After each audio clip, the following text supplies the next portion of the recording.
Hey, everybody. Just a heads up, we did have some technical difficulties with the recording of the first section of this episode, but we should be all right for the second and third, if we have one, segments on this. So enjoy.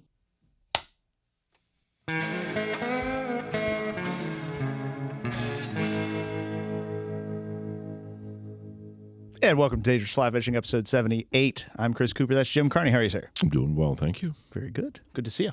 Nice to It's see you been a whole guys, week. Yep, a whole week. Yeah, it's weird. Also, we have Mr. Ross Lyskoka as well as Matthew Carney. How are you, sirs? Doing great. Our professionalism continues to astound me. Yeah, it's gone downhill. No. Takes a couple false starts for us to actually get the right start, which is surprising because all we have to do is hit record and drop a clacker. But somehow we continue to mess that up. The clacker is very difficult, okay? And my interruption was by design, by the way. Yeah, now we're getting to the bottom of it there. He was ready for it. He was waiting on us. How is everybody? How have you guys been? I'm still on the disabled list. Yeah, I noticed. Red shirt in it? Yeah, well, I know you guys went fishing today. Yes. But I had I known you were going to the one spot, I may have tried to join you because there's a fair amount of shore fishing there. Yeah. The problem I have is I haven't found out a good knee immobilizer to wear with waders. That would The one I have currently would absorb all the water in the creek. that would be rather tricky. Yeah, so I ended up just working on my truck, which sucked. Needed done, though. It did. It was successful, but it still sucked Yeah. because I am not mechanically inclined in that manner. No, I mean, what exactly did you have to do? I replaced the old crankcase ventilation filter and installed a new crankcase ventilation filter, aka an upgraded version. It's half the size of the original and apparently gets rid of all the pitfalls of the original. So, Is this because of the delete or others? no, apparently with the original version, you're supposed to do it every 30 to 40,000 miles, and I got 300,000 on my current one. Didn't know you had to do it. And it may explain some of my oil leaks because overpressurization pushes the oil out of the engine. So hoping that problem gets resolved. But the new one's apparently good for like 80 to 100,000 miles between replacement, a.k.a. the truck may be dead at that point at this point. Well, yeah, because by then you'd have over 400,000 miles. Correct? I'd be pushing 500 at that point. Yeah, which I will be impressed, but at the same time, I'm like, yeah, it makes sense. Yeah. That power plant's just breaking in at that point, man. Everything I do to that truck just makes it sound more and more diesely. Yeah. The body will go long before the engine and transmission does. Yeah, I'm going to have to stop and talk to a body shop. I'm starting to get rust. Yeah, granted, I mean, this was the generation of Fords before the aluminum body. Yeah. I'm the last model years in steel. Okay, so you're what, 16? 14. Okay, But yeah, the last body or model style in steel. gotcha. So I'm starting to get a little wear where a little rust where Where? Cab corners. rust Where? where the I get it. bump or step board, what's that called? Cab Running corner. board. Running board.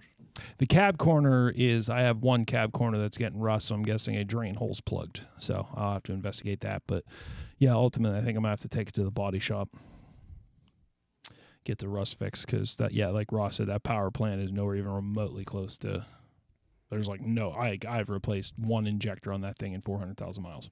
That's actually impressive. Every problem I've had with that truck has been 100% totally emissions related. And now that those are gone, No problems. Well, those are taken care of. yeah. They're not listening to us. I mean, technically, they're still here. So, I mean, Yeah, it'll be fine. yeah. Anywho, so also, I know, Ross, you had gone fishing this past week with your nephew, as well as today before you and I went. It was a whole thing. How did that all go? I'm very happy to report that the nephew caught his first official trout on a fly rod today. All right. I was extremely excited. Yes, It was- golf claps, golf claps. Good job, Bentley. Yeah, I get it. But no, like, fortunately, my sister had a little bit of time to hang out with us too, which is always nice because she is always running around with the 3 different kids and sports and whatnot.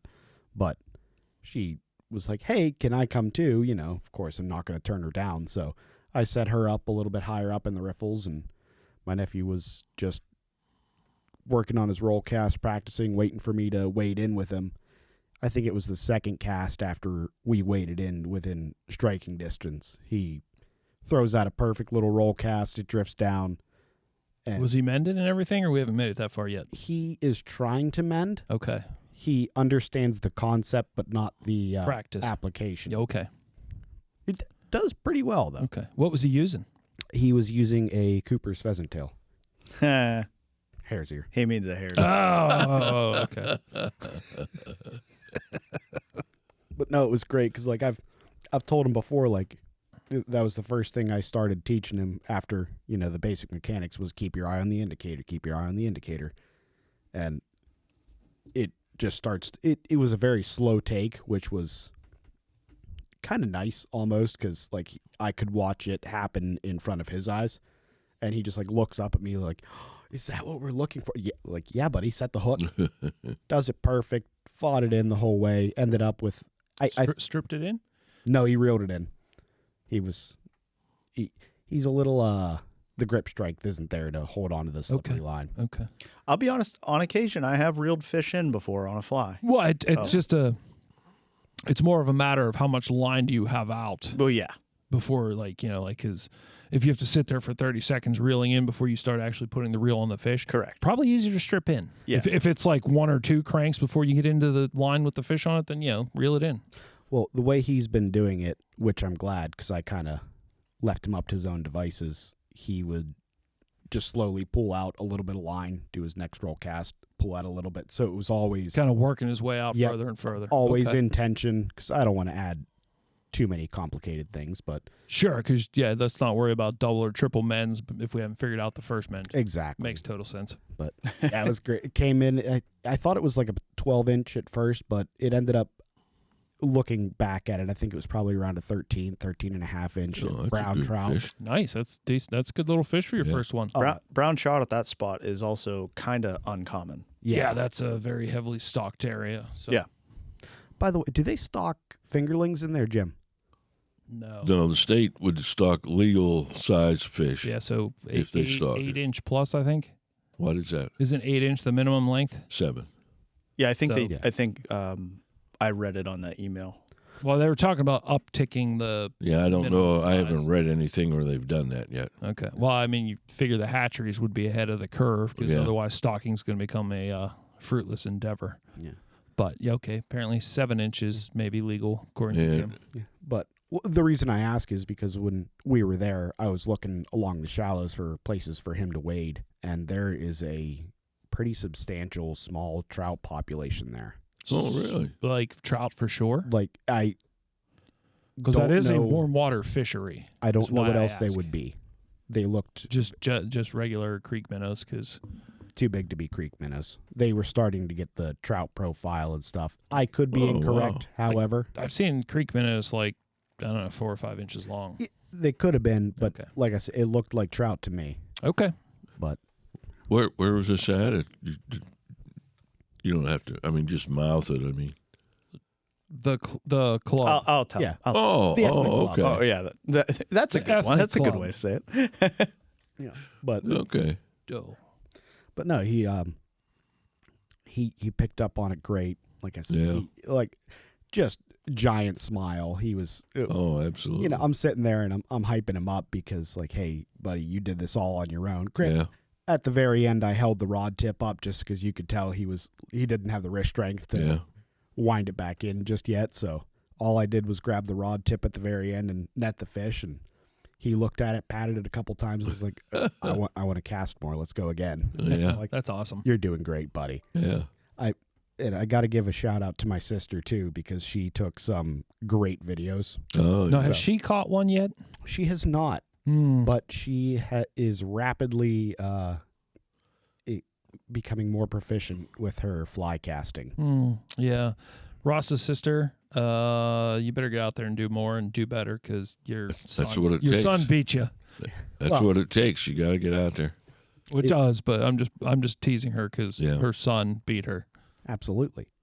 He's got one more than I got this year. In fairness, you haven't tried to fish yet this I year. know. I'm still trying to get my nerve up.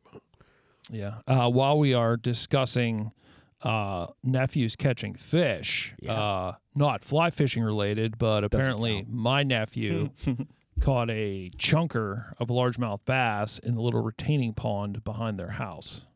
I saw the picture. That was Based on Kate's estimation, that fish may be putting the one I caught prior to the beast in contention, because she estimated about 23 inches, 24 inches. So that's right up there with the one I caught for the beast. Here's the problem I have with Kate's estimation. Sean probably makes the comment about 9 inches is, but it's actually 6 or Yeah. So I just she went to Tejas. All right. Well, it was a very large bass. Yeah, very large. Yeah. I kind of wanted to tell them, like, hey, measure his, I think it was left forearm, because we may be able to get that measurement. That's the closest one that's touching the fish, so that we could extrapolate his left forearm. Yeah. But I did, after they sent me that photo, I did send them a fish techie ball. Yeah, they said that. Oh, nice. Yeah. This is going to be my next question. I'm glad. Yeah, I sent them a fish techie ball, and I'm like, all right, we're going on guesstimations. We need hard numbers here, so here's a fish techie ball. It'll be in your mailbox tomorrow. Like, this is serious. This involves bragging rights. Yeah. Absolutely. We need to get scientific with it. Yeah, if Brett caught a bigger bass than me, prove it. Yeah. That's right. We need hard evidence. Exactly. No photo and fish techie ball measurements. It didn't happen. Exactly. Unless when it comes up as a shark. This and it's kid's a 8 years largemouth old. bass. Right? Wow, that was a catfish, but Well, Age has no, I don't know. qualms with I'm going to hold on bragging to my crown while I'm still alive, and Yeah. he's got the rest of his life to beat my crown. So, Yeah. yeah, Well, I haven't saw it. I didn't see your fish, so I can't. I sent you a Offer picture a of my judgment. fish with a fish techie measurement. Even Yeah. the bass? It's verified. it was a bass. It was like 99% accurate too. Is it on the website? I believe it is on the Instagram Yeah, I think so. because I caught that in the lead up to the beast. Oh, Oh, Because we got really excited because I had 2 giant fish following my fly in the figure 8. It just happened that they were both bass Yeah. instead of them being what I was looking for. yeah. Couldn't wait till the bycatch, though. Well, we found a spot, and then turns out you and I went to investigate that spot later, and it was turned out to be a phenomenal spot. So I'm not going to be upset about catching the giant bass, which led us to the spot with other giant fish. Exactly. So Catch them while you can. yeah, exactly. But yeah, it took that bass I caught took a double Buford. Both of them are falling at the figure 8, and he just happened to be the one to bit first. To be honest, the other one I think was bigger. Wow. So They were committed. they were wholly committed because they were well away from their structure. Yeah. That's impressive. Yeah, and there are big things in there to eat them too, because there are things in there that could eat that bass Easily. Not just us. Like, even when we're not on the raft. or the Amish. Well, if you're talking about Mondo Muskie, then Yeah. gotcha. That would be him. Yeah, that's where he lives, in the land of mutants. Yeah. Land of mutants. But Ross and I also went. We just got back about 5 o'clock. We had got off the water. Yeah. We went to another location, Same river. same river, upstream, I guess. Yeah. But ran into a couple people, gave some stickers out. That was pretty cool. Yeah. I approached the one guy. I was actually just going to leave one on his vehicle and not stick it onto his vehicle, but just leave him a sticker. Clearly, He had so. he had about 25 fishing related stickers on the side and back of his vehicle. So I was like, he's definitely not going to care. Right. But then he ended up coming up and just walking past, and I was like, oh hey, you look like you like stickers. It's like, here's a couple. I give him 2, and then we met another guy down the stream. We actually went downstream instead of upstream like we would normally on that stretch. I was gonna say, how trippy is it that I knew exactly, like Ross sent me 2 photos and I knew where you were fishing in both photos. You may have been there a couple of times. Yeah, I know. Background might have gave it away. With the first one with you was pretty easy. Yeah, there's probably a The giant other one thing. was a little more impressive. There's probably a giant Statue of Liberty in the background. Somewhat. Yep, pretty much. So we went downstream and we found a couple of really fishy areas. One really nice little pool. With the trees down across the bank. Correct. Yeah. Yeah.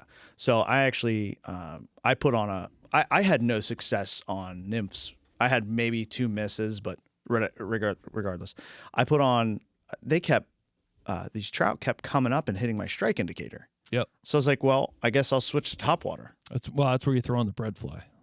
Well, he actually Ross put on a wet fly in between because he was running streamers because that's his thing right now. Well, yeah, because he built that beautiful streamer rod. Exactly. So I decided I was going to put on a fly, which actually one that we're going to talk about today. Okay. It's the second fly we're going to talk about, but On a side note, there be toothy critters in that there hole.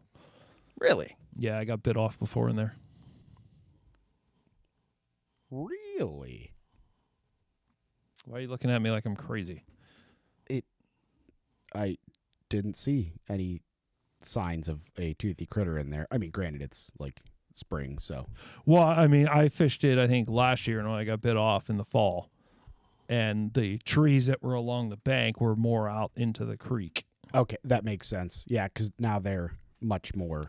Pushed up on the bank because of floodwaters. Yeah, when I fished it, the trees were in the creek. Being a strainer, he could hide behind. And yeah, I got molly-whopped trying to throw a clouser through there. Well, I know they're down lower and everything too on that creek, but Yeah. I wasn't aware that they had made it that far up. Oh, the first time I got bit off by a toothy critter was upstream, well upstream from there. In fact, it was in what they call the pike hole. oh, I know exactly what you're talking about. Same thing. Yeah, Tree strainer on the one side. The last time you and I, Ross, went up above and went through there, we hid under the tree from the rain because we got dumped on. Oh yeah, So I remember that now. Yeah, that's not the curve, but where the curve comes out and there's Yeah. like the tree strainers, Yeah, a the big big dead rock slow shelf. water. Yeah. They call that the pike hole.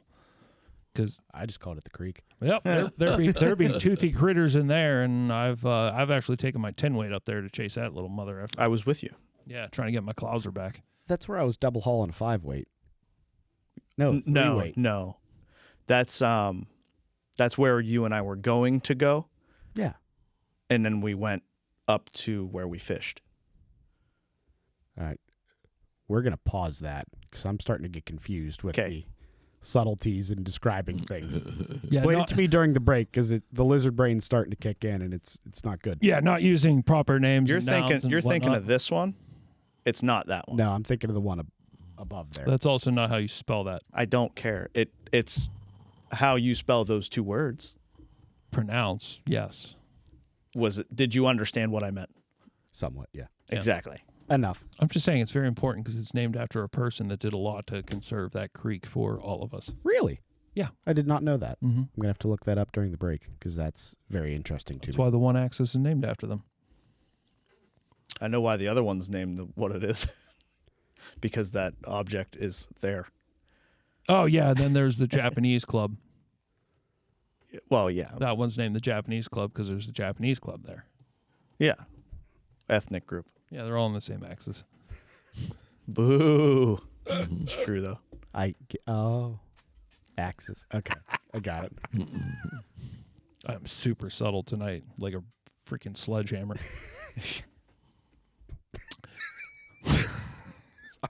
Took me a while. Man, are you slow tonight? I wasn't expecting that one. Same axis. That's great. Fucking Italians. Um, Still the same axis. yes. I'm picking up Just what you're putting down. You're just going to name them all until you don't name it, and then they're going to figure it out. Well, I mean, we can go down for hours on the participants with the Axis in World War II, but we have more important things to talk about, like fly fishing. So how did you two do fly fishing today, fishing south of the Statue of Liberty?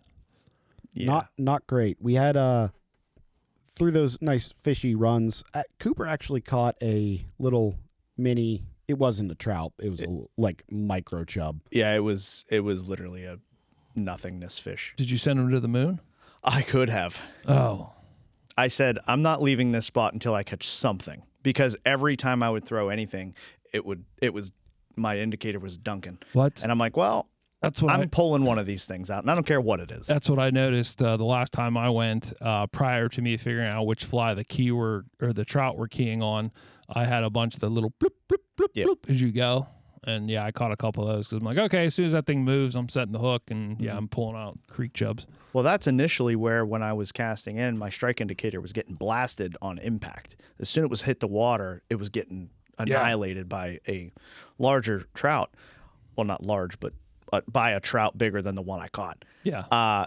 And I decided, okay, I'm just going to sit here and catch this fish eventually. And I caught something smaller than a native trout. So It might have been. I don't even know how he got the fly like in its mouth. it was a perfect hook too. Perfect placement on the side of his Right in the lip. corner. Great. Yeah. I'm kind of thinking instead of the bread fly, we may need to learn how to tie the pellet fly because that's what I think trout are actually fed. Because Pellets, not bread. pellets, not bread. I thought it was corn now too. Again, I don't know. Pellets. I think it's mainly pellets. I believe it. So I think we need to figure out how to tie a pellet fly because I know bread flies work for carp. I've heard they work for trout, but I mean those fresh stockies. If you can tie a pellet fly, I feel like that may be the way to go because I had that problem too. As soon as the strike indicator hits the water, because I use the cork ones, the brown cork, whomp, Yeah. and I'm literally like dragging the fish halfway back to me. Basically, it just refusing to let go of my strike indicator, and Yeah. I'm pretty sure that's what he was hunting for. Was cool feeding time, pellet from above, yum. Yep. The only redeeming thing was with those guys we were talking to after we got out and everything, we're just chit chatting afterwards, and we're like, "Hey, do you guys have any luck? What's that?" And everybody in the parking lot was. I had a couple that like finally hit something, and they hit it so quick that I couldn't even set the hook, and I missed. Yeah. I think the one guy we talked to said he actually hook setted it and then went to put it on the reel, and it just like flipped off. It was a strange day today. That's Yeah, actually identical to what happened to me when we were a little bit further down into that whole area. yeah. And I actually put that dry fly on because everything was hitting my strike indicator. So I'm like, all right. You mean the dry fly we're going to talk about this evening? Yes. Yeah, one Okay. of them. One of the two, yes. Not the one that's first, but the second one. Anyway, so I put that guy on, and I was like, this is always a solid fly for me. Why not? Good time of the year for it as well. Throw it on there. First cast, I shit you not, thing gets blasted. I'm talking annihilated. And it was a good-sized brown trout. Don't know exact size, but it was big. Enough that I could hear it, that's Yeah. for sure. Truth. And I actually set it. I hooked it. I'm actually starting to fight it, and then it's gone. Just like that. Just like he said that happened to the other gentleman. Fish was just gone. Don't know why.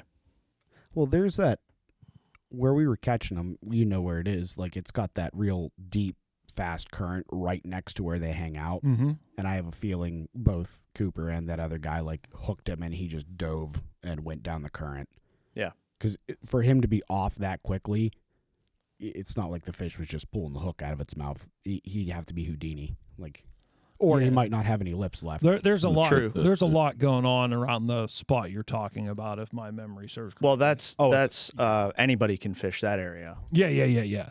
Well, I'm just So- saying there's usually a lot going on because, like I mentioned earlier, like the trees used to be in the water, now they're not. So Yeah. now you're dealing with like washout from the trees being there for a year. So like there's a lot going on. Oh, it's a fun place to fish. Oh, absolutely. Yeah, it But the was problem is you kind of have to do it now because as soon as the meat keepers Yeah. pass through, it's like a pestilence. All the fish are gone. Because Yeah. I was talking to my buddy's son. Mm-hmm. Kind of checking in, like, hey, how's your trout season going? And he's basically like, yeah, man. He goes, there's like no trout, like we can't catch anything. He goes, I saw this one guy had 10 on a stringer, walk back up to his truck, put the stringer in his truck, come back down and catch 10 more Every time. Where is that at? down near Pittsburgh. Yeah. And it's kind of like, yeah, that's why I go fish out where nobody else fishes because, It's the only place you can find fish. most of the stuff around civilizations put and take. Yeah. Yep. I will say the fly project up on that creek is pretty well conserved. Well, it's delayed harvest. Yeah, and it seems that most people either get chewed out for disobeying the rules or just don't disobey the rules up there. So it is nice to see at least one section of there holds a pretty steady trout population. Yeah. Well, I feel like a lot of people, a lot of trout fishermen, I think, kind of use live bait. Because I always did when I was a kid. well, like when I went with Todd, like there was a guy chucking minnows out, and like that's how I feel like a lot of these guys fish is just chuck a minnow out, wait for a trout to eat the minnow, boom. I've never done trout fishing with minnows. I've always done, whether it be a millworm or a waxworm or a earthworm. Yeah. And- or I mean, they're all live That- baits. What Yeah. I'm saying. no, yeah, I know what you're saying, but I'm saying I've never done it with a minnow back back in the day. I even went as far as to the hardest thing to buy or find to buy were those orange eggs Yeah. that had that stink to them. Those things would catch trout night and day. Yeah. But yeah, They get bought never out. a minnow. I Personally, it was hard finding the minnows small enough. There was only a couple of bait shops around. yeah, that makes here. sense. But Well, a lot of guys run their own minnow traps in the creek Yeah. because that's on the. I follow a lot of fishing pages on Facebook, and a lot of guys are complaining about guys are like breaking up their minnow traps and releasing all the minnow they catch. Like, oh, you're ruining my day. And Good. Keep doing it. get fucked. It's like that and those I don't know what they're actually called, but the stupid hippies stack creek rocks in the middle of the Oh river. yeah. cairns. Yeah, kick those over too if you Yeah. see them. You really should those. Well, yeah, Well- because they destroy the aquatic life. Right. Exactly. Yeah, And Fucking environmental hippies ruining the environment. that and like go figure.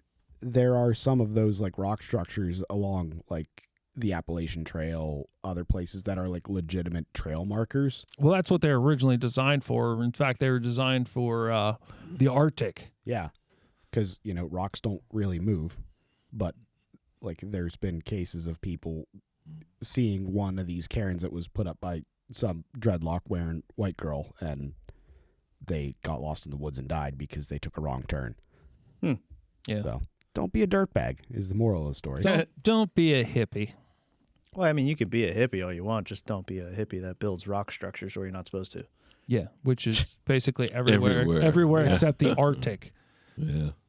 Because hippies don't live in the Arctic. Well, yeah, it's a little too cold for You them. can't wear sandals in the snow. Nope. It's hard to light that marijuana with your Bic when the Bic doesn't work when it's that cold. Well, they have a lot of different options now for lighting. Not that I know. But no, I knock over cairns every time I see them. Is that what they're called? Yeah. Yes. Oh, yeah, that is. Now that you- Cairn, Cairn. it is one of my favorite pastimes on a stream. Well, because the one we fish a lot, Mackerel had, and all those goddamn hippies build those things all along the bank of the freaking creek. Oh, yeah, because it's like there's that walking trail right next to it. Literally right next to the creek, and they're like, "Oh, cool! Somebody's building cairns. I'll build one." Nope, I can't get this one to balance. Let's start a new one. I'll put 10 in a row to get the next one started. Yeah. Like, sorry, dude, it went in the creek. It's The ridiculous. best is when you do it when they're like watching you. Yeah, like right out. The one time we went, it was in the summer. That was the only creek cool enough for us to actually fish because it was dam fed. And we get up there, and Matt was completely oblivious to it. And the guy, and I think they were on a date or whatever, but they had literally just got done taking a picture of what they built. And Matt and I get into the creek, and I can see them like still looking at it from the trail, like, oh yeah, look how nice it looks from far away. Our And- love will last forever. and Matt just comes up and gives it a solid size 12, like Jeff Reed style. Just boom, Solid pull, Jeff Reed. Oh. Holy shit. my God, it was like the hand dryer in a public bathroom. It just went everywhere. I appreciate that, buddy, because I'm actually a size 14. Oh yeah, you're right. Sorry. Undersized me. Jeez Louise. Either way, it was hilarious because they just were immediately crushed at the fact that somebody would destroy their creative process. I didn't know they were there. Didn't care. I did. I wouldn't didn't have stop cared, them. but I didn't know they were there. It was great. Also, today while we were out, Ross and I, we were trying to figure out what in the hell these fish were eating because we couldn't buy a bite. You know what I mean? For a while. So he decided he was going to strain the river and like try and pick up something on something hatching or Oh, with a Anything. sieve. With a sieve or just pulling rocks? No, with the 5-gallon Sieve. paint strainer Yeah. Okay. from What'd you find? nothing. There was that was the like, problem. like Oh. when I tell you I sieved this thing, like I started at the bottom, pulled it up, nothing. Went a little bit to the right, a little bit to the left, hit like every point in the water column I could find. There was not a single bug in the water. And I have no idea why. Like, because there was a little bit of a hatch going on, 1s and 2s. So I'm thinking, okay, maybe they're emerging. Like, they're not yet. Yeah. Jim, I tell you, there was not a Wow. single bug in that river. And it was perplexing. I guess. Wow. I didn't understand. The only thing I saw was those little like sow bug things on top. Not sawbugs. Not sow. They're like the little water beetles that run around. Oh, yeah. I know what you mean, yeah. That was the only insect life I saw that I could actually say, okay, those are bugs. Oh, wow. That's hard for me to believe. I was amazed. Yeah. But I'm a little disappointed, too, because that was the first time I've tried it in a while. I was like, oh, well, I don't know what I'm doing right now, so I'm going to get really technical with it and scientific. Wow. Didn't work. But it is what it is. Yeah, it happens. We probably better take a break, and then we will dive into our next 2 flies coming out for the hatch. Yeah, sounds good. All right, we'll see you guys in a few.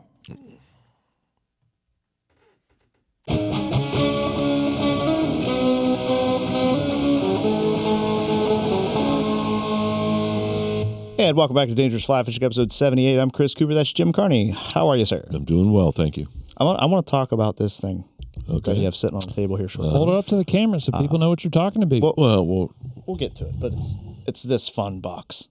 It's a work of art. Yeah, it's old. Also in studio, Mr. Ross Iskoka, as well as Matt Carney. How are you, sir? Here, officially. Yes. I think. Present. No, before we get into talking about our 2 flies, I did want to bring that up since you left it out for us.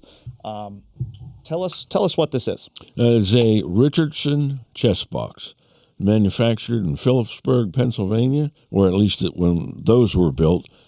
They may have moved on somewhere else, but back in the day, if you were a Central Pennsylvania, watch the flies. Turn it the other way, buddy. There you go. Nope, the other way, so the camera can see what you're doing on the front. I'm trying to not spill it. Yeah, I know, but that was that's the what I'm thing. saying. You were holding it properly, but turn it so that it drops to the front. Here, I'll let you do it.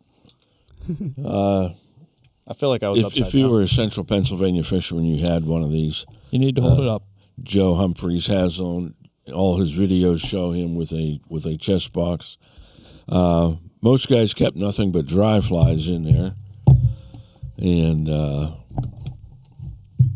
basically, I keep my nymphs on the lid Camera. and I got my dry flies in the boxes there. We don't need to open it. No, Joe, I mean, there's 4 of those, correct? Yeah. It's a 4 tray. Joe Humphreys was a 3 tray. And I've used that since I was 20-some years old, so I had one originally when I fell really big time one time, and I bent those hinges on the side up. These? Or No, there's those. I bent them up real bad. I sent them back to repair it, and they told me it was beyond repair.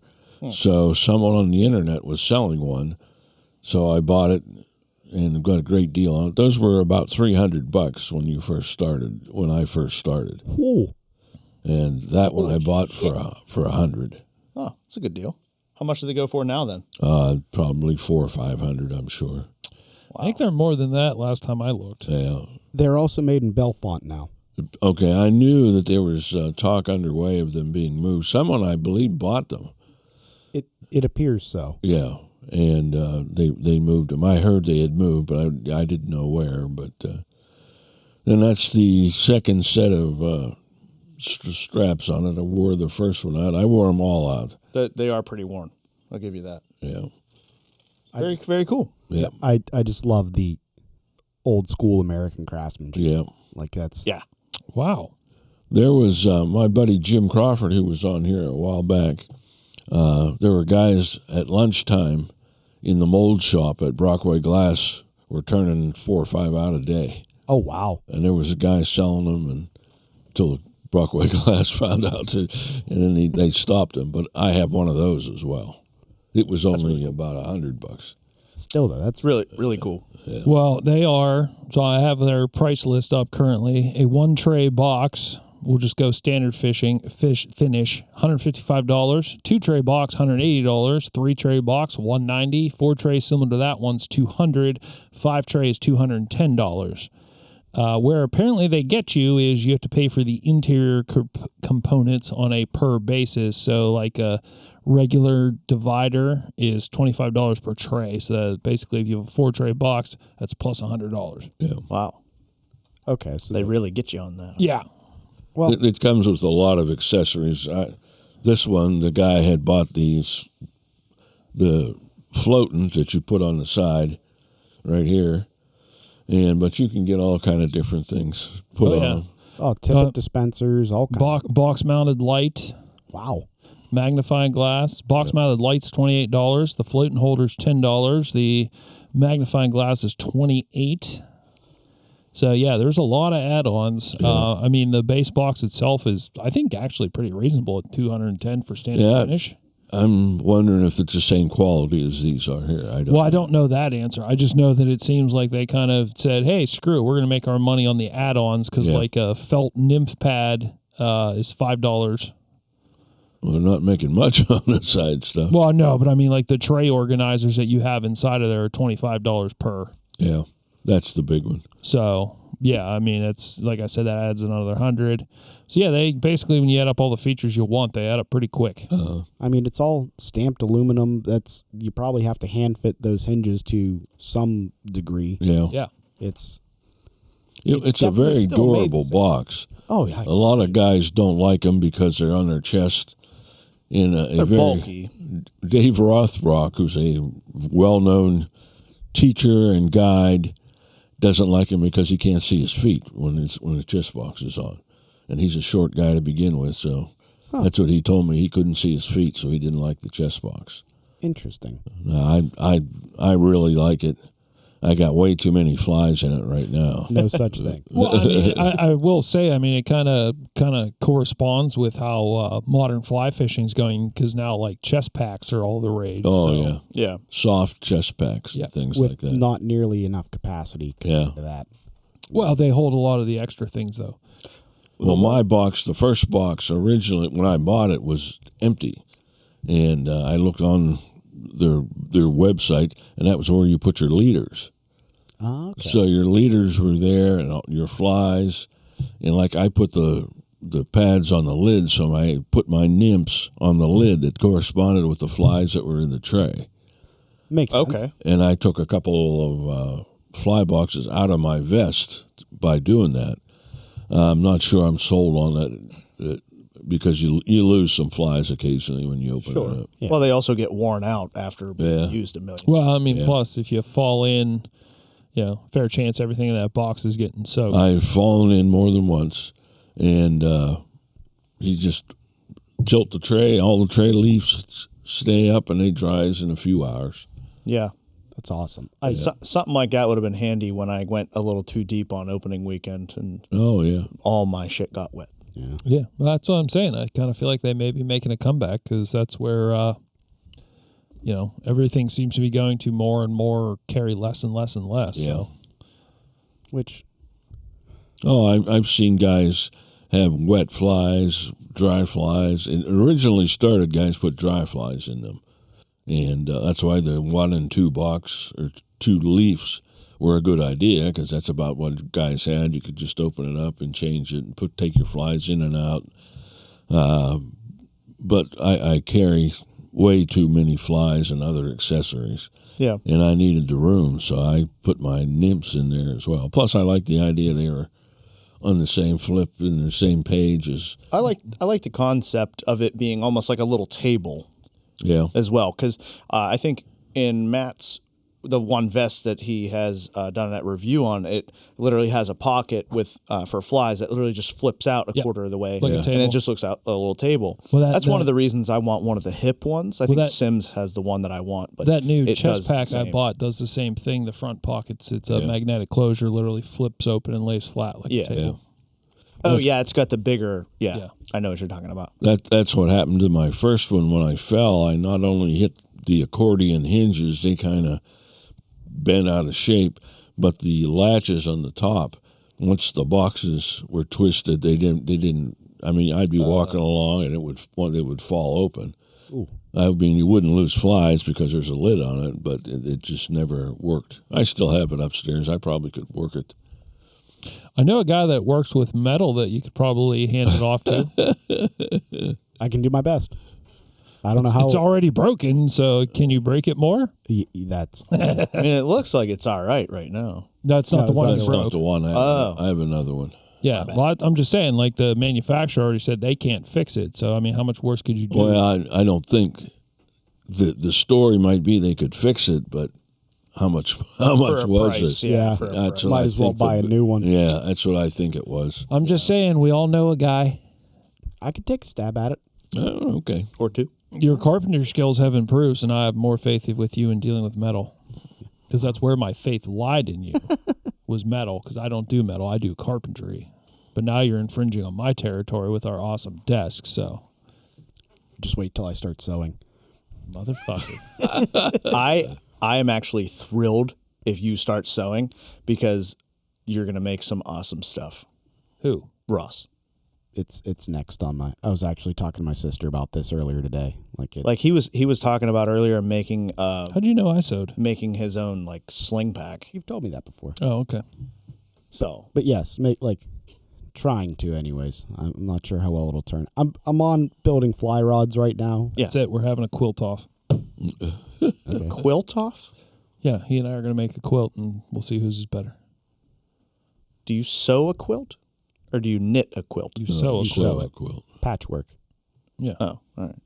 I don't know. Knitting is like scarves and sweaters. Yeah. And wool gloves, for instance. Yeah. Yeah. Oh, okay. Anyway, Moving we're- on. We're just having fun. First fly of this evening, Ross. What is it? Who are you asking, Ross or Jim? Well, his Ross. name was Ross. No, it's a joke. The Eastern gray drake. Okay. Boom. Oh, We look got at the that. fly camera back. I do like Wow. the fly camera. That's not the right fly though. Well, freaking better be. That's one you said was the Eastern Gray Drake. That's a March Brown. No. No, that's not. That's the Eastern Gray Drake. So, This for is- reference, all these flies are tied by Jim Carney. So, if they are wrong, blame him. It also does look extremely different in the light. Yeah, the light's kind of bleaching it out. We are still working on that. However, that is supposed to be a light gray body. If it does kind of look white to me on there. Yeah. You That- tied it. That was the one you handed me.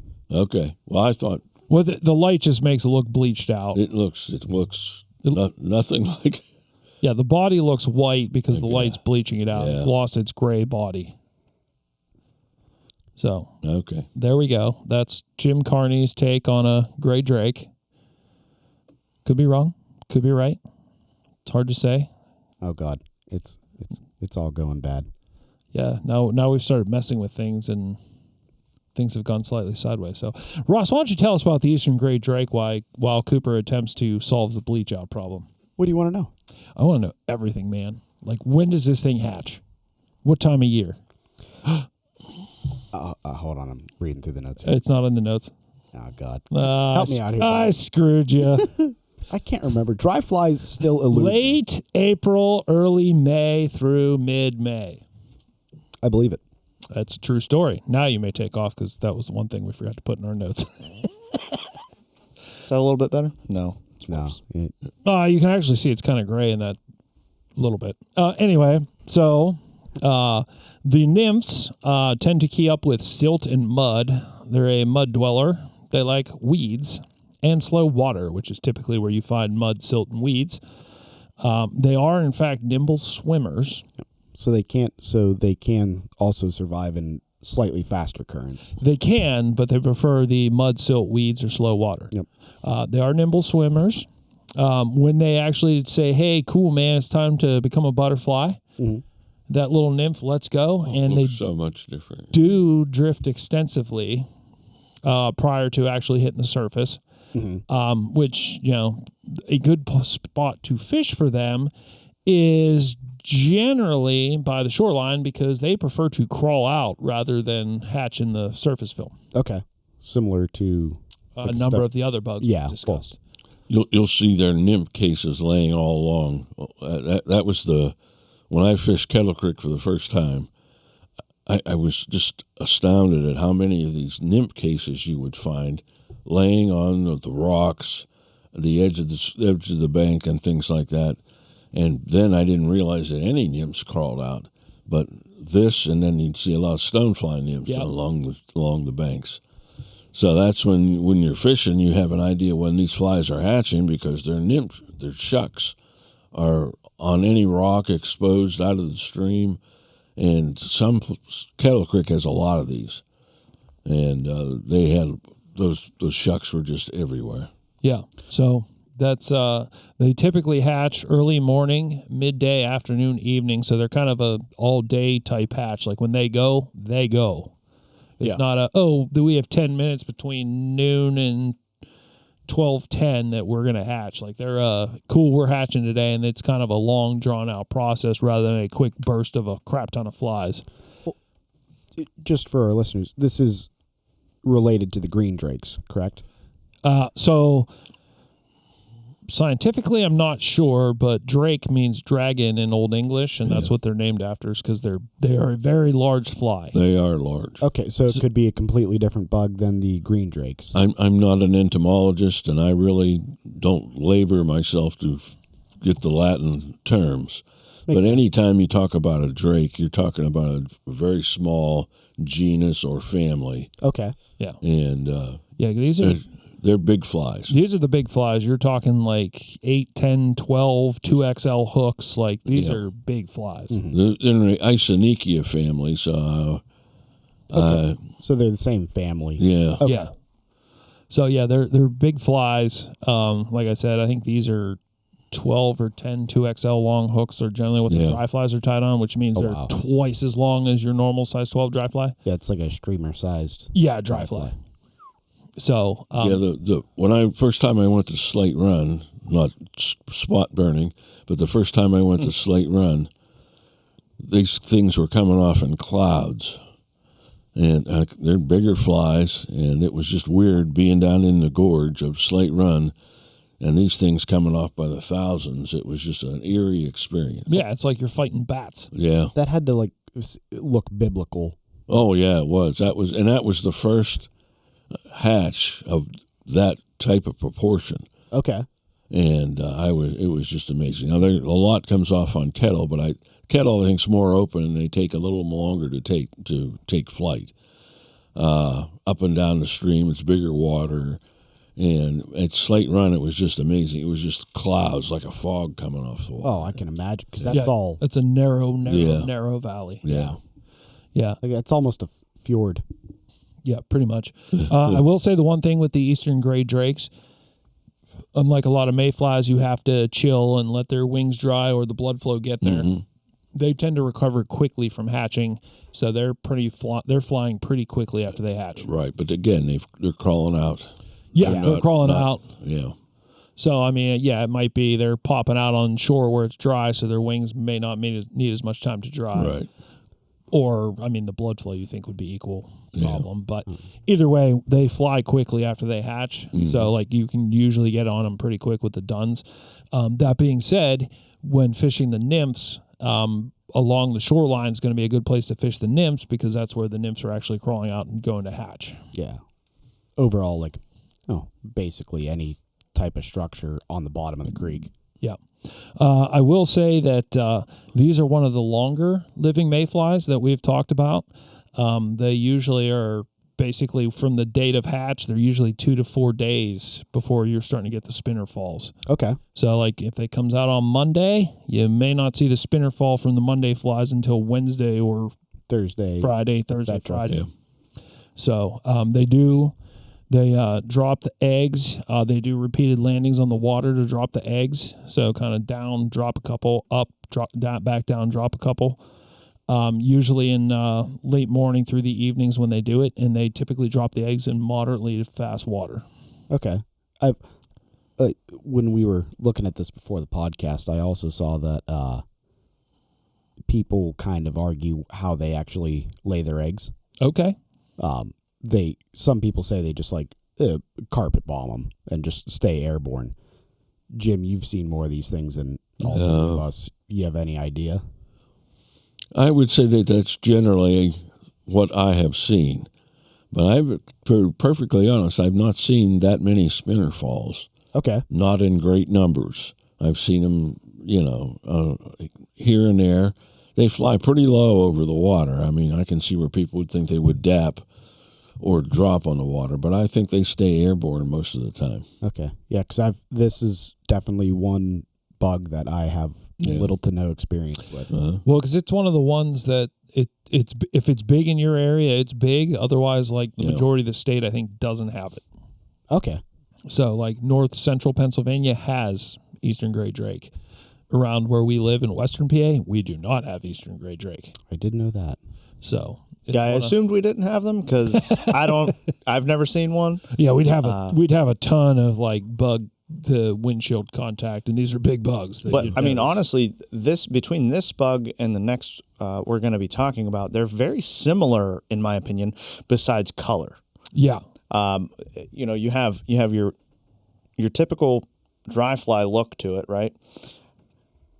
But we're going to be talking about March Browns next, and I mean they look the same to me. Well, I mean they're both large mayflies, so I mean that makes absolute and total sense. Yeah. I also did pick up something how you brought up that you haven't seen a lot of spinner falls of these. Mm-hmm.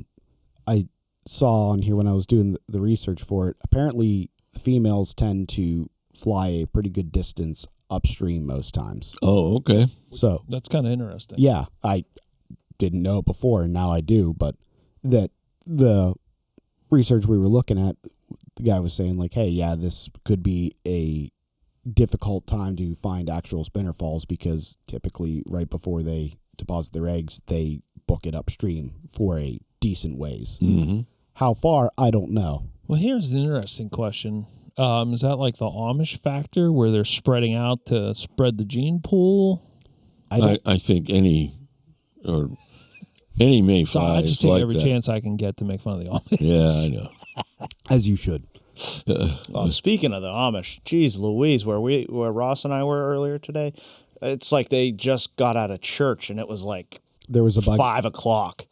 It's like, good Lord. There was a buggy brigade, and it was rather noisy.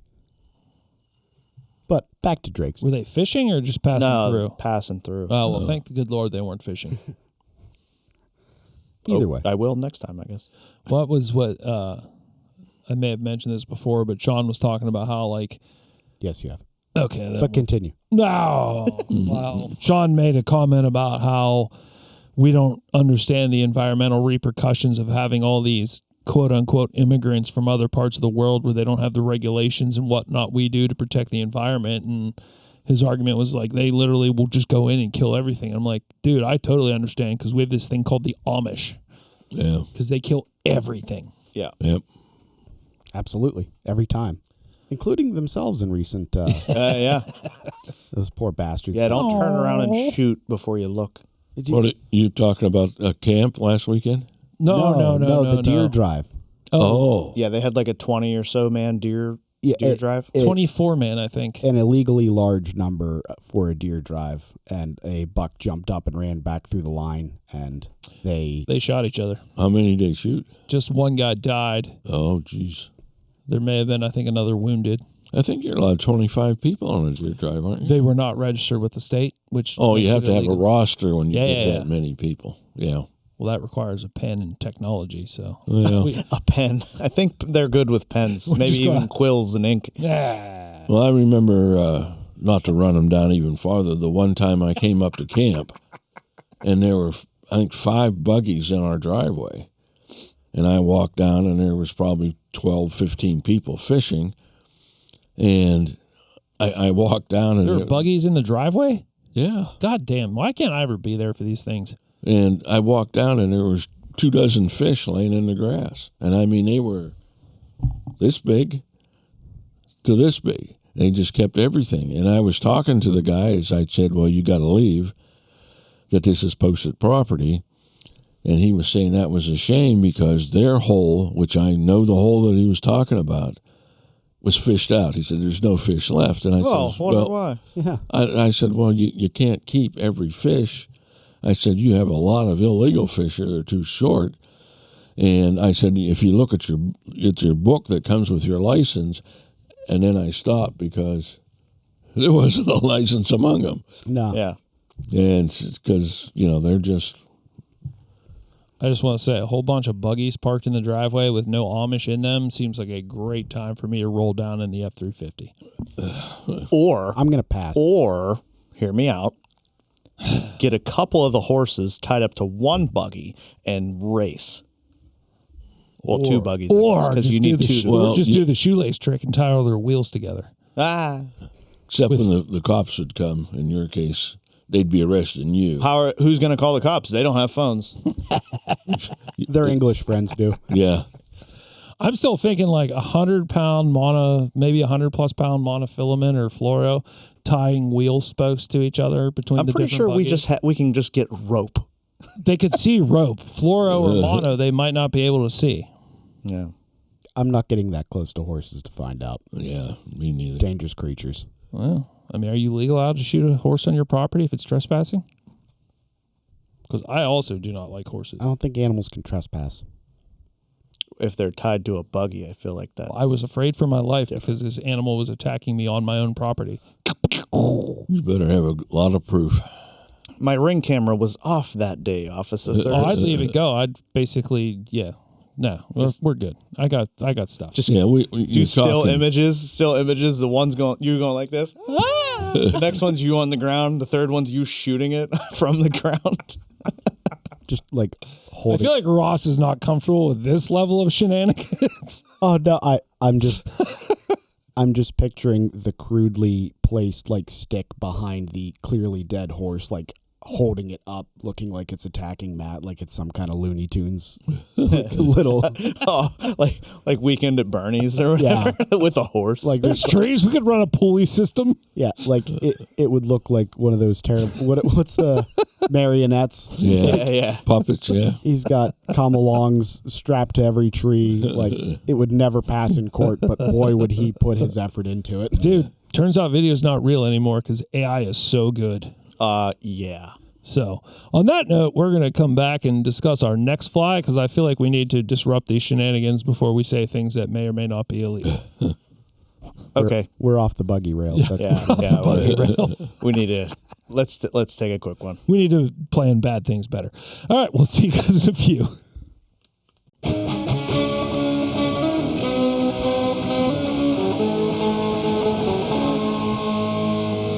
And welcome back to this shit show, Dangerous Fly Fishing, episode 78. I'm Chris Cooper. That's Jim Carney, Harry Sayre. I'm all right. Also, Mr. Ross Cook, Matt Carney, Harry Sayre. We're going off the rails. I kind of feel like our technical savvy and apparently practice doesn't make perfect because this is episode 78 now, and this is at least episode 7 or 8 since we started doing video, and yeah, we are a freaking disaster in the background. That'll be all right. It's fun. Yeah, but the fun part of it is you get to edit it later. That's not actually, in fact, fun at all. It actually sucks. Sounds great to me. When you do it, not me. Yeah, you and your double clack on, what was that, 2 episodes ago, I think, before I corrected you. Yeah, your double clack did not do a great job at differentiating moments in time because it was clack, clack. I'm just making sure that you are observing everything that you need to. That's right. That makes sense. Provide our listeners with a higher quality listening experience. Yeah, so for our listeners, if you have any complaints, please direct them at Ross and Chris because I work my ass off doing the editing, but I have shit to work with. So fun part about that is when you send your emails to the Dangerous Fly Fishing at Gmail, that goes to Matt. So yeah, send them away. Shit. You can blame whatever you need to on me. This is very poorly planned out. Well, speaking of getting emails, you did mention that we had a few comments about the lighting. Yeah. Sorry, but we're not that good yet. But I did try to change some things this time around. I feel like you're better lit hopefully. than previous. Dad's still a little rough. Of course, he's out there on the outlier. Yeah, he sits out that way. We did also get a nice message from one of our listeners wanting our feedback on their fly tying. Oh, good. So that was very nice. We always love hearing from you guys. So Who did you want feedback from? Me, Jim, Ross, you? well, Tim? he directed it to us all in general. Okay. So probably not you because you don't fly tie. Correct. I gave him a few tidbit pointers. Okay. I watched a couple of his videos of him tying. He has his own Instagram. I guess we might as well throw it out. It's Soggy Trout. Soggy Trout. Interesting name. Yeah. It is. I kind of threw him a few feedbacks because when he was tying his bead head, he was kind of hadn't pinned to the front of the hook yet, so it was kind of like following him as he tied. And I was basically just like, man, that would annoy the crap out of me having the bead head constantly like rattling as you tie. So first thing I do when I tie a bead head anything is basically pin the bead head, be it with the thread or with like wire if I'm need to add. Yeah, I've seen some people do like you can put a piece of wire straight into the bead head and then start to wrap it. Yep. I've seen that. Yeah, I do watch videos and I do understand how fly tying works. I mean, that was pretty much my piece of advice. Is basically like the bead head not being under control would drive me crazy. And then, he and I got in a discussion of like, when do you add weight, et cetera. And I said, well, it depends. Like, is this thing going to be bounced along the bottom? Add wire then it A, pins the bead head, and B, adds more weight so it gets you down. Yeah. If you're trying to float, like a streamer or something where you don't want dredging bottom, then, pin it with thread. So, Ross, did you have any feedback for him? I really like the designs. Oh, yeah. I mean, he tied some beautiful flies. His flies were very pretty. I don't think I had any improvements on the actual tie. Like the end result. Yeah, well, the one I'm looking at right now is the Perdigon, and I'm going to have to tie one of these up because it looks simple and interesting at the same time. But, yeah, man, the techniques are there. It's just, like with many other things in fly fishing. It's the little things that make all the difference in the world. And you just got to do it a lot. Yeah. I'd fish every single one of them that you have tied up on here. Looks like he does too. Well, that's what I said. Like they're super fishy looking flies. They will catch fish. See, this is the one that impresses me. Yep. Let's see. Share it with the camera. Oh, we're on feed there. There you go. And that is a quarter for reference. And yeah, the people that tie flies that thing, small wow. amaze me. Yeah, that thing is so little. I think I may have missed my days of tying flies that small. I am not sure I will ever get to those days. Well, I mean, like my eyesight's 20/20, and yeah, it's still today, and it's like I'm not sure I have the old man dexterity now. I don't think I can do it. I absolutely love it. I just want to say I want to see you go from tying like a double Buford with like 4 or 6 odd hooks, and then tying that next is all I want to say. I want to know what size hook that is. That's got to be a 24, I would think. Couldn't tell. Just you. out of curiosity. Hey, Soggy Trout, let if you're us know. listening, let me know, because now I've been challenged by Matt, so I got to do it. Yeah, you got to. Well, just use your fancy monocle things that you had got us. Ross decided he was going to buy us a couple of these. Little jeweler glasses. Yeah. Little. How many did you get? 4 of them for us? Yeah. Well, I got 3 for you guys and 1 for me. That makes sense. That's 4. But no, it was a little. I just happened to think about it while we were up at camp last weekend, and we were all trying to get a look at the fly, and the phone wouldn't focus. So I was like, hey, Sure. I used to use the jeweler's loops when I was in gunsmithing school a lot because it's handy and it's right there. Well, I'm not going to lie to you. I kind of feel like that might be very handy for threading on those hard to thread on flies. Yeah. Like the caddis, where like there's the errant hair that you can't see that constantly blocks you from getting it in there. Yep. Kind of feel like I might throw that in my vest, pop it in, and Yeah. If you go on Amazon, they're a polycarbonate lens. I think they cost about $7 a piece. which means they don't break. Yeah. So just toss them in the fly bag. You'll forget about it until you need it, and then you'll have it. Yeah, I'll show them again. Screw those old man flip down lenses. This may be the way to go, because then you don't look like a goober with the lenses hanging off the front of your hat, especially if you wear multiple hats like I do. I have seen somebody come out with a new version of the flip downs, but they're sunglasses. And I'm like, yes, because for me to wear sunglasses and a hat, they always rub on the sides. You remember that one company that came out with the cutout thing? Yeah, cuts, I think. That makes sense. I wanted that, Notch. but then Notch. I stopped wearing hats, so then it became irrelevant to me now. That has never been a problem for me ever. Well, you have a bigger head. That's fine. Hats fit on me, and they're more like they stand up a little bit more unless I pull them down, then my glasses hit them. Huh. It's a me problem. Okay, let's put it that way. I get it. Apparently not exclusively you. Companies designed hats for your specific problem. Right. But the flip down, I might look into them because I love wearing hats, but I look silly with the glasses and the hat because the hat looks like it's up over my head almost. Yeah, What? you look like a batting coach. Thank you. Well, that's why you always That's- wore that. yeah. The heck's that floppy hat called? Boonie hat. I always called them fun time hats. Well, yeah, you always wore the boonie hat a lot fishing, probably they- for that exact reason. Yeah, you're out It, doing it fit well and still left you room for your sunglasses. Yeah, So and I look awesome in them. The batting coach look though is a vibe. I appreciate it every time it happens. Yeah, I don't because it happens every time. yeah, it's just a weird thing. I've never had a problem with my sunglasses and my hat pushing them down or anything. Yeah, Like if I wear them all day, like I get a little pressure on like the top of my ears, but that's just a function of me wearing glasses for 12, 14, 16 hours a day. Well, normally I don't have the problem until like it's almost March because I start wearing a hat and sunglasses because cutting grass, whatever time of the season, Makes sense. that's March is usually the start of it. Yeah. I mean, you know what else starts in March? What? Not March Browns. No.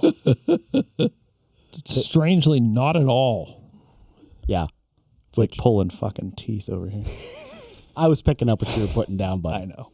Before I forget though, Soggy Trout, you're tying some great flies, buddy. Keep on doing it. Work on the small details and you're gonna do great things. Yeah, I mean, you'll figure out your own hacks and life will be grand. Yeah. Don't ever change your style just because somebody else doesn't like it. I like it, so that's all that matters. Yeah, Ross and said Ross it must ties- be totally true. Ross ties purple flies a lot on the regular, so Exactly. Ross ties some very interesting flies color-wise, for sure. So they catch fish. I'm not saying they don't. I'm just saying they're very interesting colored. muskies are colorblind. I'm colorblind. If they look good to me, they look good to the Yeah, fish. there you There go. you go. Yep. Yep. That's my story, and I'm sticking to it. Predator seeking predator.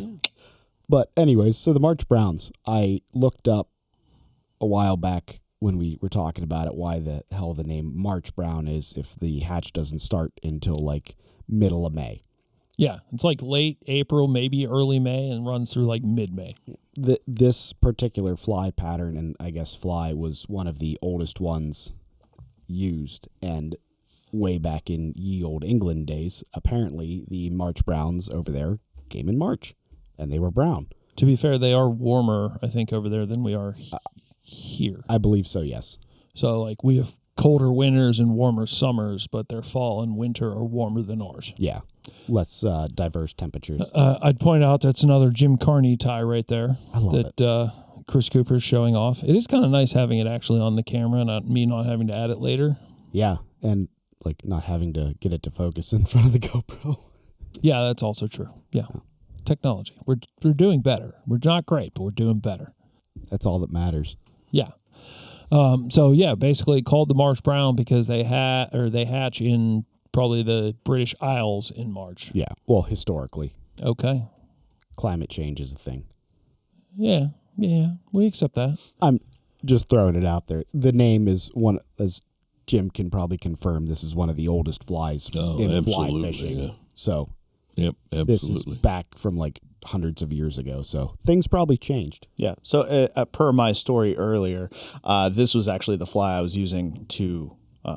Once I started fishing topwater today, we went ahead and I threw this on.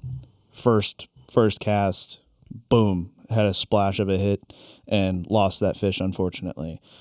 I did a couple more casts with it, had another hit, but that fish waved off. So it was ready to go, and it is currently April. Yep. Late April.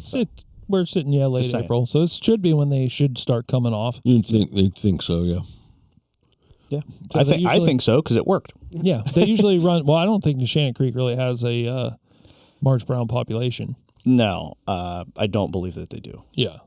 But for those out in central PA or other bodies of water that do have March Brown populations, get ready because if they're not coming yet, they're going to be coming. Yeah, you should be fishing their nymphs now because they're obviously moving, getting ready to hatch. And March Brown nymph, it's pretty big. It draws a lot of attention, and we use a lot at Kettle Creek. And I tied hundreds and hundreds of those nymphs because it was one of the better producers for me. Well, their nymphs are basically just larger hares or Cooper pheasant tails, right? Hares. I have a specific confuse color. I know, that's why I quickly corrected it to hare's ear. Yeah, It's a hare's ear type pattern, just with a different color. It's a clinger nymph, so it's a little shorter. Okay. And shorter and squatter, and it's big, and it's a mouthful for a trout. So it's a good. And then when they hatch, they draw a lot of attention again from the trout. Sure, big, easy, protein-filled meal. Yep.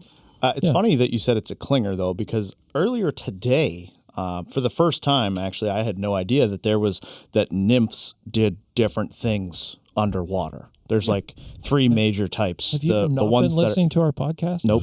The ones that are clingers, the ones that kind of float upside down on the rocks, and then the other ones that make nets. Caddis. Make nets. Well, they make little tunnels. Yeah. The video I saw, the one literally it looked like a woven net. Like but then perfectly square. they cover it with sticks and rocks. Yeah. Is there also a talking pig? Yeah. Stop it. No, there are nymphs, caddis nymphs that just make nets. Yeah. Okay. Yeah. I've seen them before on whatever Instagram reel I have up. It's incredibly interesting. Yeah. I don't understand how these entomologists get so close, and I know how they do it because they raise the things, but they get in the stream, they get within inches, centimeters, whatever of this nymph, and you can see it perfectly. Yeah, it's unreal. We need one of their cameras. No, because then we'll start to look bad. Sell your truck. Yeah. Or 3. I don't, all 3 of the selling trucks. your truck, because my truck's probably not worth very much at this point. I will buy a used camera. There you go. I think we'd have to sell all 3 trucks. Maybe. Either way. And Jim's SUV. I ain't selling my SUV for a camera. But you'll see the nymphs so good. Yeah, way to commit to the channel, Dad. Jeez. Ross, tell us about them March Brown. No, what he was saying earlier, how like the nymphs are a great snack for trout. Like one of the thing, again, a bug that I don't really have a lot of experience with, practical application wise. I was reading a lot that they're very bad, clumsy swimmers. So that those are probably a just perfect meal for a trout because they're just floating along in the current. Yeah. Like if I can think of a stereotypical nymph that is just floating down the current waiting for a trout to eat it, this would kind of fit the bill. Well, I mean, because the dry fly, I'm not sure that the one you tied is, but the dry flies are usually what, 12 2XL also? Yeah, they're another large mayfly. They're big. So most of nymphs, the drakes are. Yeah, well, I mean, the March Brown doesn't carry the drake title, probably in the same family-ish, though. Yeah. Yeah. Probably. They look but identical. I mean they're a big mayfly, so I mean that's going to be a big nymph because it's not like the nymph has to be as big or bigger than the mayfly because the mayfly comes out of the nymph. Right. And some guys tie March Browns with a number 10. Yeah, which is a big hook. I've not seen them that large, but I'm not going to say they're not on some streams. Now Kettle Creek they weren't. They were about on a size 12. Yeah. Are they the regular 12 or a 2XL? No, it would be a longer. Okay. So like Yeah. a 2XL. Yeah. 2XL. I've never tied them that on a 2XL. I've tied Well, you them may on, not need it to fool the fish. Right, yeah, that's what it was. And I was a young man who didn't have all that much money to buy bigger hooks. I used a 12 to imitate a lot of things that were longer. Yeah. Well, it's a lot of guys I know from looking at flies. A lot of guys like figure out ways, instead of buying the 2XL hook, they'll figure out ways to extend the body to make it seem longer than it actually is. You'll see a lot of those. Yeah. Which I really like that concept. Yeah. Just on the sheer fact that like most fish aren't going to come up and like bite something in the tail. Just Well, I mean, certainly not a fly. right, like they're just going to come up and engulf it or T-bone it or whatever you want to call it. Like, Yeah. You don't really need that hook point all the way at the back of the fly. Like it's going to go in the trout's mouth. Yeah, because I mean, even like your biggest flies, like we're talking about the March Browns at 12 2XL, Eastern Gray Drake 12 2XL, Green Drake's like a 10 2XL. Yeah. Like all of these flies that we're talking about, they will all still fit in a trout's mouth Very easily. Yes, it's not like it's a muskie where they T-bone a 8 to 12 inch fly, and if they T-bone it in the middle, they're going to catch the front hook but not the back hook. Right. Different thing. These flies are all going to fit in a trout's mouth. Yeah. Jim, the other thing I was reading about March Browns is this is one of the longer hatches that like if you're looking at like a prolific hatch.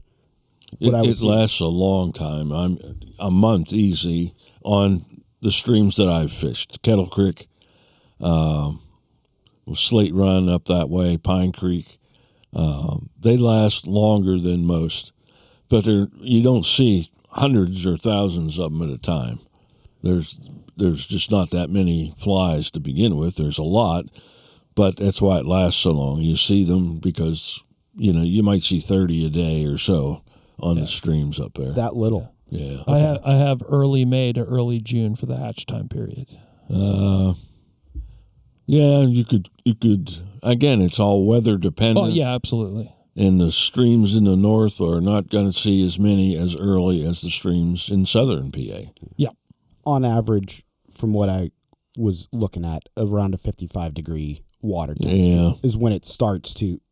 When the water gets that's where a lot of bugs start showing up. Yeah. Yeah. And especially the bigger ones. Yeah. Well, the trout start getting more active too. Those two may be correlated. I know the nymphs are active. I mean, we would fish March Brown nymphs on opening day. Oh, wow. But because the trout are used to seeing them, and even though if they start getting active, they move around a lot. Those are clingers. They're not buried in the mud. They're not underneath the rocks. They're just hanging on for dear life on the rocks. So if something, high water might move them off, or they just might fall off the rock themselves. I mean, they're just available a little longer time than most are. Well, at least in my, like I said, we fish March Browns on opening day, and you'd be fishing March Brown nymphs if you were using 2 or 3 nymphs at a time, you'd be using a March Brown nymph as one of those nymphs clear into June, like Matt said, they hatch that long. Yeah. Well, I wonder if that's also why you don't see large hatches. Like if they're just a dumb bug hanging onto a rock, like. Well, they have a hatching time too, but. Well, why is your theory that they get eaten? Yeah, well, like if they're just this easy for trout to pick off, I wonder if most of them just get eaten underwater. Oh, you mean now? Oh, well, I guess that would make sense. I mean, one of the interesting things that everybody in fly fishing gets all excited about the hatches. Oh, the hatches, the hatches, the hatches. But like the thing is like every hatch you're ever gonna fish, like those flies exist underwater. The other 300 and 50 days a year. 50 days a year. Yeah, sometimes up to years beforehand. Yeah, I mean, depending on the species, but yeah, I mean, that's why throwing a mayfly representative nymph is never a bad idea, right? Because there's all these mayflies that we've been talking about that they're all living underwater while we're talking about them, and then boom, it's my hatch time. Here I go. Yeah, but like we said, the other 350 days a year, sure, they're still there. They're still there. Yeah. So opening day March Brown makes perfect sense because there's March Brown underwater. Yeah. I was also reading that these are kind of popular for like cripple patterns. From what the internet said, they take a really long time to get out of their shuck. Yep, they do. And they also fail to fly like 5, 6, 7 times potentially. Yeah. So that's a characteristic really of a lot of mayflies. Again, depends on the weather, depends if it's raining or something like that. But they're slow. Most of the big bugs are slow getting off the water. I mean, they're just big. They got big wings, and if you go by the theory that you've got to get blood into all those wings, and it's going to take them longer than it is an 18. I feel like the gray drake we talked about earlier may have blown a hole in that blood flow theory, though. Why is that? Because it flies quickly after hatching on the shore. Well, there's always an exception to the rule. Well, it Plus, also hatches on the shore. Well, what Yeah. I'm saying is it may support the drying of the wings theory. Well, what I'm hearing is that since it's hatching on the shore, it's already drying out before it as starts it's going. fully 'Cause, submerged from its casing. But that's what you I'm know? saying is its wings never get wet because it hatches on shore. Well, they're So wet from therefore- being inside the. Well, my point is therefore it supports the wings have to dry theory more so than the blood flow theory, because the blood flow would be applicable whether it's in the surface film or whether it's on the shore. I don't know. How tight is it in the shuck? I'm assuming most mayflies are similarly tight in the shuck. So it'd have to split. The back would have to split and have to pull its wings up in order to get blood flow. I mean, there's holes in every theory. Well, I'm just saying that the Eastern grain drakes were specifically noted as being quick to fly. And my point about the quick to fly is if they're all similarly squeezed into the tiny little shuck, and then this boom mayfly comes out, it seems to me that that's more supportive of the wings need to dry rather than get blood flow. Is all I'm saying. Yeah, I don't know. I don't. We look need at an that. entomologist on staff. Yeah, I'm one. I'm learning, trying to, anyways. That's a lot of money. I think the ability for the green drake to hatch drake. or gray jack. gray drake drake, and sorry, barge not cow. green, gray. The gray drake to crawl out helps it with its ability to fly quicker. Right. I think. because its wings are dry. Right. I'm not arguing that. I'm not. No, but my point is your theory backs up my theory. He's not disagreeing with you. I know. He's reinforcing your point. That's what I just said. He's reinforcing my point. His theory jives with my theory as opposed to the blood flow theory. I'm not sure which one I subscribe to. They both make sense to me.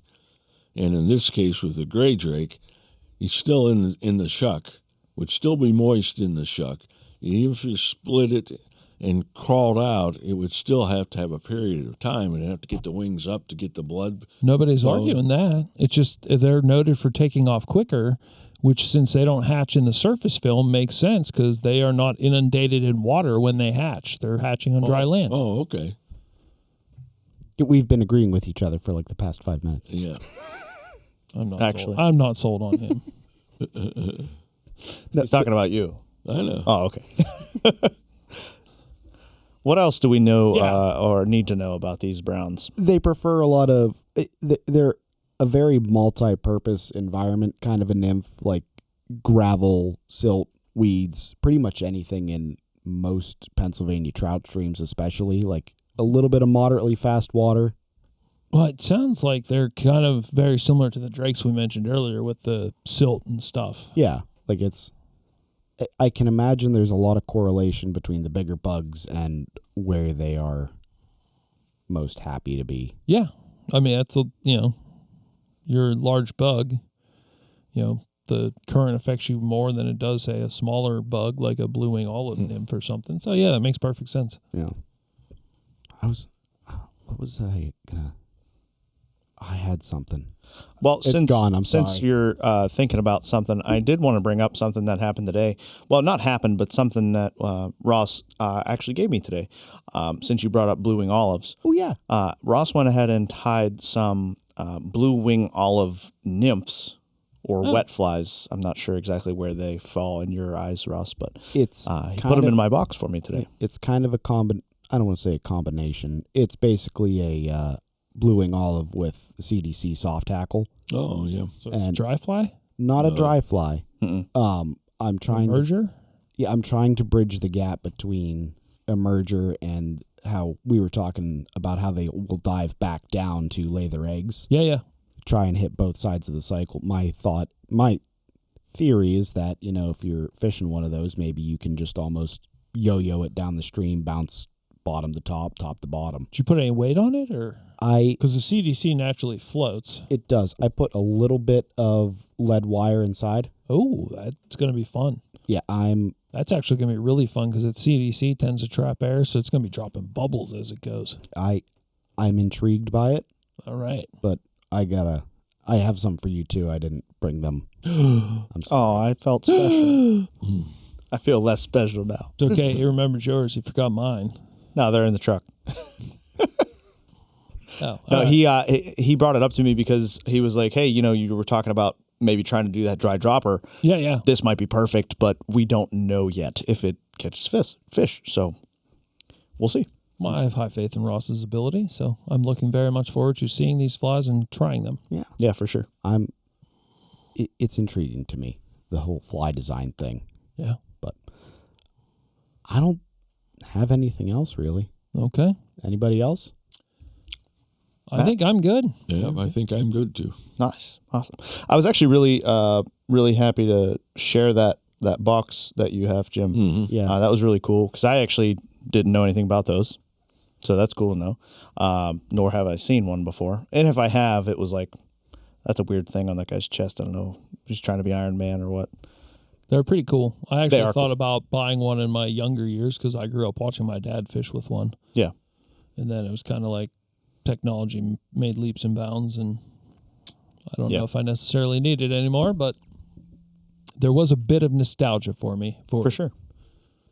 Makes sense. I like it. Don't ever get rid of it, Jim. Oh, He can't afford to. That thing's basically in an extra whole fly box for him. So that thing's got 30,000 flies in it right now, I bet. I was going to count them one day, but I Yeah, it would right. take me a while. but you better get your abacus out. Yeah. Yeah, that and your monocle there that Ross got you. Jeez. That'd be a lot of flies to count. That's a lot of flies. That'd be rough. Some of those little quadrants or whatever are very packed. Yeah, I noticed. It's too packed. When I almost spilled it trying to open it for the camera, even though I'd never opened it before, yeah, that could have been bad. Yeah. Would have made a mess. Just happened to be the Zerko drawer. Oops. Well, walk us out of here, guys. I think All we're right. So you can find us on Instagram, Dangerous Fly Fishing. Search for us on YouTube at Dangerous Fly Fishing. I did actually film the 1 year review of the Fish Pond Ridgeline Tech Pack. Nice. So I'll be posting that, and then I'll also be posting the Fish Pond Cross Creek Chest Pack review also. Very good. So that'll be coming up in the next couple of days.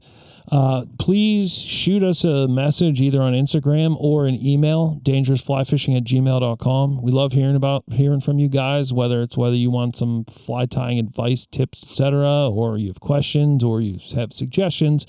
Feel free to reach out because, we literally do this for you guys. So please reach out. Yep.